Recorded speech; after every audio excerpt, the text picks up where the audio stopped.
E a gente continua aqui, Carol, repercutindo o Conselho Nacional de Política Energética.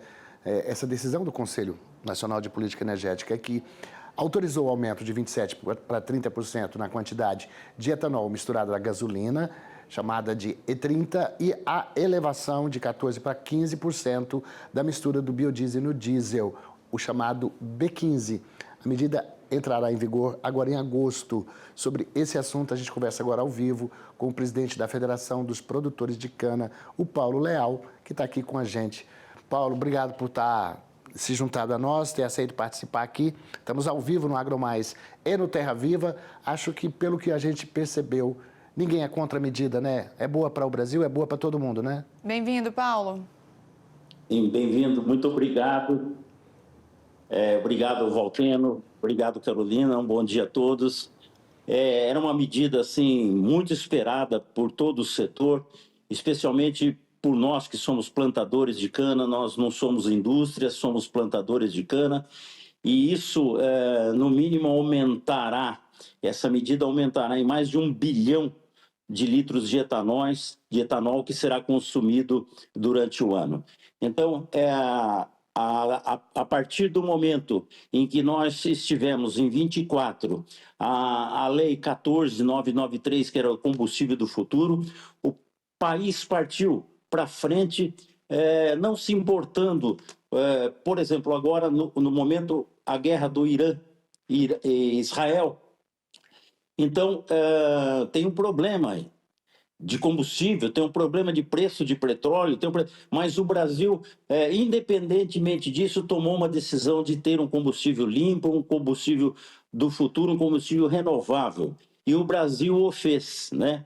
E está fazendo a sua lição de casa, e agora a gente ouve esse anúncio feito ontem e que promove o Brasil, principalmente agora, inclusive, para a COP30. Paulo, e esse aumento não afeta a produção de açúcar? Não afeta a produção de açúcar pelo seguinte, nós temos a conversão, a indústria tem um meio de converter a etanol e açúcar, e isso vai se dosando. Para você ter uma ideia, o centro-sul do país não plantava cana-de-açúcar. Hoje, Goiás já é um grande produtor de cana. Então, o que nós estamos fazendo? Nós estamos, ao invés de aumentar as nossas áreas, nós estamos agora trabalhando com tecnologia, com irrigação, fazendo com que cada hectare nosso produza mais açúcar e mais etanol. Como é que está o cultivo da cana no Brasil? A gente passa por problemas climáticos, eu não sei se o setor de vocês chegou a ser afetado, mas como é que está a produção de cana-de-açúcar? Muito sério, Valteno. Nós temos há uns 3 anos com problema de baixa intensidade de chuva. E, na verdade, as nossas variedades aqui para o Centro-Sul são variedades que necessitam de bastante água. Então, por isso que eu lhe disse agora, anteriormente, que agora vamos ter que voltar realmente para começar a vermos a questão de irrigação, para que a gente possa continuar produzindo. As nossas variedades, elas não têm assim tido uma evolução espetacular de cana, né? Então agora esperamos com os novos desafios tecnológicos, né, que isso venha a acontecer. O CTC está trabalhando bastante intensamente nisso para que a gente possa ter uma maior produtividade por hectare de cana. E tem alguma previsão de ampliação de área? Não, por hora, o que vai acontecer é o seguinte, a nossa ampliação, porque a cana, Carolina, a cada 5 anos, 6 anos, a gente reforma pelo menos 20%, né? E esses 20%, quer dizer, o próximo ano vai ter 20% de cana nova. Então, essa já é uma reforma natural da cana-de-açúcar. Quem são os parceiros? Porque esse é um setor altamente tecnológico do agro brasileiro. Variedades, aproveitamento de bagaço, enfim, tem toda uma tecnologia por trás da produção de cana-de-açúcar no Brasil. A gente tem o papel da Embrapa, o papel das universidades agrícolas aí em São Paulo, Minas Gerais. Quem são os parceiros de vocês? Olha, nós temos, por exemplo, as empresas, especialmente as indústrias, né? Grandes indústrias que transformam a nossa cana em etanol, em açúcar. Então, essas são as nossas grandes parceiras. Nós nos vinculamos a essas indústrias e essas indústrias nos trazem tecnologia, variedades, etc, etc, etc. Então, o nosso principal parceiro é a nossa indústria.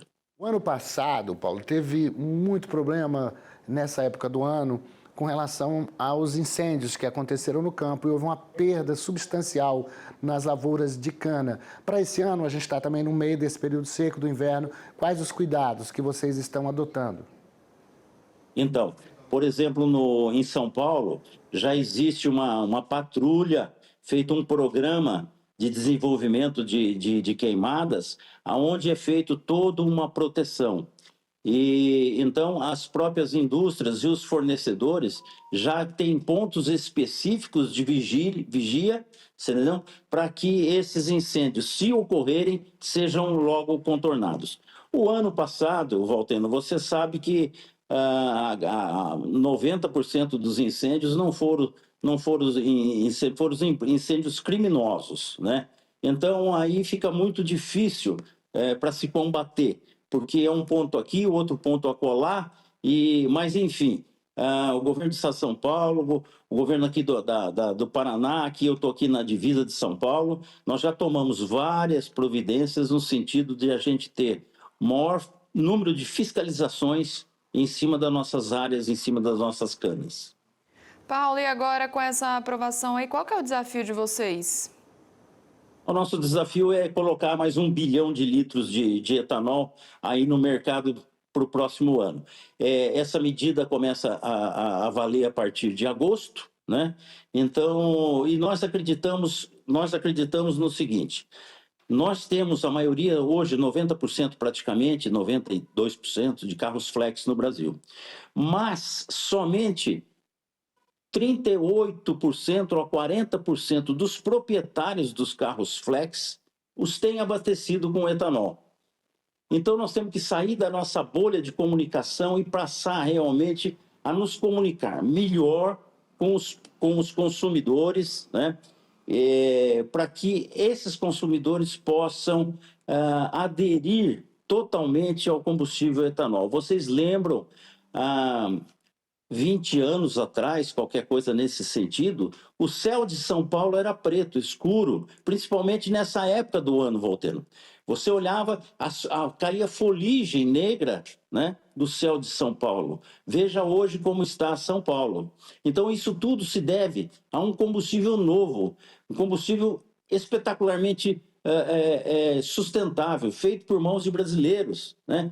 E que foi um desafio na época, né? Mas hoje já totalmente consolidado e agora aprovado pelo governo, o E30 e o B15.